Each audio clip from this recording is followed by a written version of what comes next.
జగిత్యాల జిల్లా పరిధిలో ప్రభుత్వం నిషేధించిన చైనా మాంజా విక్రయిస్తే కఠిన చర్యలు తీసుకుంటామని బెట్పల్లి పట్టణంలోని డీఎస్పీ కార్యాలయంలో ఏర్పాటు చేసిన కార్యాలయంలో ఆయన మాట్లాడుతూ చైనా మాంజాతో మనుషులతో పాటు పక్షులకు ప్రమాదం పొంచి ఉందన్నారు. సంక్రాంతి సంబరాలు పాఠశాల సెలవుల సందర్భంగా పిల్లలు గాలిపటాలు ఎగరవేయడం వలన వాటిని ఉపయోగించే చైనా మాంజా వలన ప్రతి సంవత్సరం జరిగిన కొన్ని సంఘటనలు ప్రాణాలు పోయిన సంఘటనలు ఉన్నాయి. దీన్ని దృష్టిలో పెట్టుకుని పిల్లలకు సంక్రాంతి సెలవుల నేపథ్యంలో చైనా మాంజాపై అవగాహన తల్లిదండ్రులు పెంపొందించుకోవాలని, మాంజాతో జరిగే చెడు పరిణామాలను పిల్లలకు వివరించాలి. చైనా మాంజాను అమ్మినా రవాణా చేసిన సమాచారం ఉంటే సంబంధిత పోలీస్ స్టేషన్ కు ఫోన్ చేసి తెలపాలి. సంక్రాంతి పండుగ సందర్భంగా ఊరికి వెళ్లే ప్రజలు అప్రమత్తంగా ఉండాలని, దీనికి అనుగుణంగా ప్రజలు సైతం తమకు సహకరించాలని కోరారు.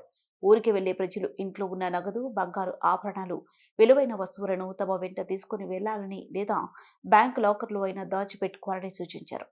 మరియు కోళ్ల పందాలు ఆడుతున్న వారిపై కఠిన చర్యలు తీసుకుంటామని మెట్పల్లి డీఎస్పీ రాములు తెలిపారు. అందుకని తల్లిదండ్రులు కూడా పిల్లలకు ఒక ఓపెన్ ప్లేస్లో ఎక్కడైనా కింద ఆడుకునేటట్టు చూసుకోవాలి తప్ప బిల్డింగ్ల మీద ఆ రకంగా ఆడి వాళ్ళ ప్రాణాలను తెచ్చుకోవద్దని పేరెంట్స్ చూసుకోవాలా. అదేవిధంగా పిల్లలు కూడా ఆ రకంగా జాగ్రత్త పడాలి. రెండోది ఏంటంటే ఈ గాలిపటాలకు సంబంధించిన దాంట్లో ఉపయోగించే ఆ దారం ఏదైతుందో అది చైనా మాంజా ఉపయోగిస్తూ ఉంటారు. అది చాలా టైట్గా చాలా గట్టిగా ఉంటుంది. దానివల్ల అనేక ప్రమాదాలు జరుగుతాయి. ఈ మధ్య కాలంలో కూడా వేరే ప్రాంతాల్లో కూడా వేరే జిల్లాలో కూడా జరిగిన సందర్భాలు ఉన్నాయి. అది తెగిపోయి పడిపోతుంది. పడిపోయిన తర్వాత అది వెహికల్స్ 2 వీలర్స్ మీద పోయే వాళ్ళకు మామూలు ఈ తట్టుకుంటే అది మొత్తం టోటల్ కట్టేస్తుంది. ఏదో మామూలుగా ఎట్లా కావడం కాదు, టోటల్ 2 ముక్కలు చేయగలుగుతుంది. అంత కెపాసిటీ ఉంటుంది మనకు. అంటే దారం ఇంత కెపాసిటీ అనుకుంటాం కానీ అంత కెపాసిటీ ఉంటుంది. అది అంత గట్టిగా ఉంటుంది ఆ మాంజా, ఆ చైనా మాంజా.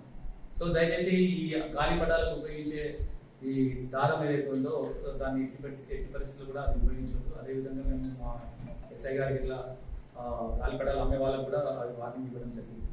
ప్రత్యేకంగా ఇప్పుడు కూడా చెప్తున్నాము, అటువంటి ఎవరు కూడా అమ్మకూడదు. అదేవిధంగా ఎవరు గాలిపటాలు ఆడేవాళ్ళు కూడా అటువంటివి ఉపయోగించకూడదు. తర్వాత ఈ సంక్రాంతి పండుగకు సంబంధించి కొన్ని ప్రాంతాలలో ఒక ట్రెడిషన్ లాగా కొంతమంది ఈ కోడి పుంజుల పందాలు ఆడుతున్నారు సంక్రాంతి సందర్భంగా.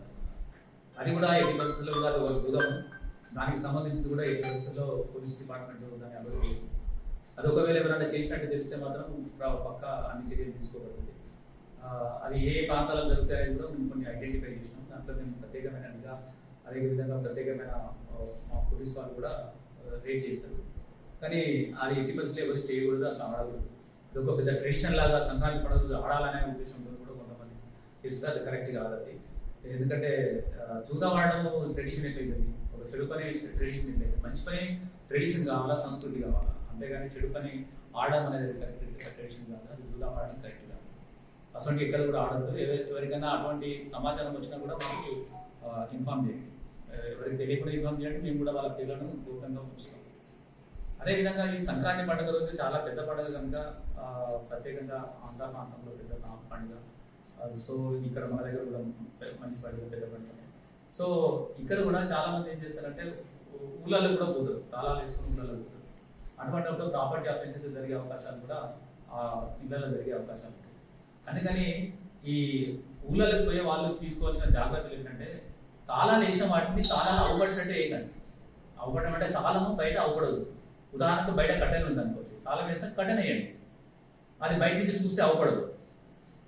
ఇంకేదైనా రకంగా ఆ తాళం అవపడకుండా ఉండేటట్టుంటే ఆ రకంగా చూడండి. బయట నుంచి ఆ దారి బట్టి పోకుండా చూసి తాళం వేసిందని తెలిస్తే ఆ తాళం వేసిన ఇళ్ళనే దొంగలు పడుతుంది. అదేవిధంగా ముందు గేట్ ఉంటుంది, ఆ గేట్ కూడా తాళం అవపడినట్టు వేస్తుంది. వాళ్ళకి ఏం అయిపోతుంది అంటే తాళం వేసింది కనుక వీళ్ళు వెళ్ళిపోయిండు, ఎవరు లేరు కనుక చేయొచ్చు అని తాళాలు పగలకొట్టి దొంగతనం చేసే అవకాశాలు ఉన్నాయి.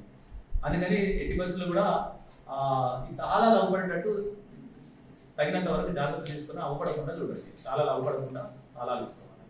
అదేవిధంగా వాల్యుబుల్ వస్తువులు కానీ, బంగారం కానీ, వెండి కానీ, లేకుంటే డబ్బులు కానీ, క్యాష్ కానీ అవి ఇళ్లలో పెట్టుకోకండి.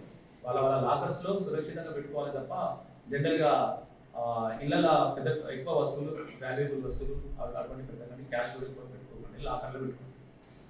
చుట్టుపక్కల వాళ్ళు కూడా మీరు పోయేటప్పుడు వాళ్ళ కొద్దిగా జాగ్రత్తగా చూడండి అని కూడా వాళ్ళకి చెప్తే ఈ రకమైన జాగ్రత్తలు అందరూ కూడా ఈ సంక్రాంతి సందర్భంగా అందరూ కూడా జాగ్రత్తలు తీసుకోవాలని, అదే రకంగా ఈ పండుగను సంతోషానంగా జరుపుకోవాలి తప్ప ఈ పండుగ ఒక విషాదంగా మారదు. ముఖ్యంగా ఈ చైనా మాంజా దారం వాడడం కానీ, పతంగులతో ప్రమాదాలకు గురి కావడం కానీ, లేకుంటే జూదం ఆడి ఆ జూదంలో ఇది కాక్ బైటింగ్ జూదం ఆడి దాంట్లో పోలీసులకు చిక్కి కేసులు అయ్యి అవస్థలు పడకుండా చూడాలని